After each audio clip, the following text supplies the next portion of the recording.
তাহলে আজকে যেটা শিখবো সেটা হচ্ছে ইভেন্ট আর বিজনেস। ইভেন্টের ক্ষেত্রে কি অ্যাকাউন্টিং সিস্টেম হবে আর বিজনেসের ক্ষেত্রে কি অ্যাকাউন্টিং সিস্টেম হবে। দুটোর ক্ষেত্রেই তিনটে করে সিস্টেম আমরা অ্যাপ্লাই করি। প্রথমে আমরা কি করি, ইভেন্ট যেটা ঘটে ম্যাক্সিমামটা কিসে হয়, আমি বাজার করতে গেছি, বাজার করতে গেলে কি করে যাই, পকেটে কিছু টাকা নিয়ে যাই, তো তাহলে নগদে যাই। তাহলে প্রথম কি করব, একটা করব রেকর্ডিং করব, কত টাকা নিয়ে নিয়ে বাজার করতে গেছি, তাহলে রেকর্ডিংটা ফার্স্ট করতে হবে। এরপর যেটা করব, রেকর্ডিংটা কেন করছি না, যেহেতু আমি ক্যাশ নিয়ে গেছি, সেই ক্যাশের কতটা খরচা হলো কতটা রইলো সেটা আমাকে জানতে হবে। তাহলে এক্ষেত্রে কি করবো, বিজনেসের ক্ষেত্রে, বিজনেসের ক্ষেত্রে কিন্তু আমার রেকর্ড রাখতেই হবে। রেকর্ড রাখলাম,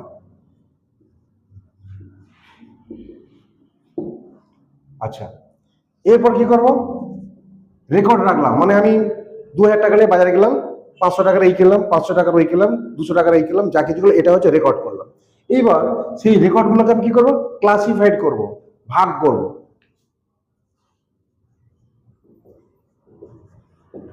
ভাগাভাগি করলাম, এর ক্ষেত্রেও ভাগাভাগি করব, ক্লাসিফাইড করলাম। এক্ষেত্রে কি হবে, শুধু স্টেটমেন্টের মাধ্যমে ক্লাসিফাইড করলাম, কিন্তু এর ক্ষেত্রে কিছু সিস্টেম থাকবে। কি কিভাবে করব, ক্যাশ বুক করব, জার্নাল করব, লেজার করব, বা আদার্স কিছু কাজ করব। এর ক্ষেত্রে কিন্তু সেগুলো হবে না, কারণ এটা কোনো ডাবল এন্ট্রি সিস্টেমের মাধ্যমে দিয়ে যাচ্ছে না, এটা জাস্ট শুধু স্টেটমেন্ট তৈরি করা হচ্ছে। এটা কিন্তু আমরা একটা ডাবল এন্ট্রি সিস্টেমের মাধ্যমে করা হচ্ছে, কারণ এর সঙ্গে অনেক লোক যুক্ত থাকবে। এটা কিন্তু একজন ব্যক্তি করতে পারে, আমি নিজের কাজ করলাম সেই মতো করলাম, কিন্তু এখানে দেখা যাবে একটা বৃহৎ সংখ্যক লোক যুক্ত হয়ে থাকছে। তৃতীয় নম্বর কি করব, ফাইনাল এলাম, প্রথমে রেকর্ড করেছি, ক্লাসিফাইড করেছি, এবার আমি ফাইনাল স্টেটমেন্টে আসবো। ফাইনাল স্টেটমেন্টে কি আসবে না, ফাইনাল স্টেটমেন্টে আসবে আমি কি রিসিভ করেছিলাম বা রিসিট, কি রিসিভ করেছি বা রিসিট করেছি, আমি কি পেয়েছিলাম, 500 টাকা নিয়ে বাজারে গেছি, 500 টাকাটা। আর কি আসবে, পেমেন্ট বা এক্সপেন্সেস, তাহলে এইগুলো আসবে এই দিকটাতে ফাইনাল স্টেটমেন্ট তৈরি করার জন্য। এখানে যখন ফাইনাল স্টেটমেন্ট তৈরি করবো কি আছে, আমাদের এই রেকর্ডিং করেছি, রেকর্ডিং থেকে ক্লাসিফাইড করেছি, ক্লাসিফাইড করার পর সেই ট্রানজাকশন গুলোকে কি করি, আমরা একদম প্রথমে যেটা শিখেছি কি করেছি, জার্নাল করেছি, লেজার করেছি।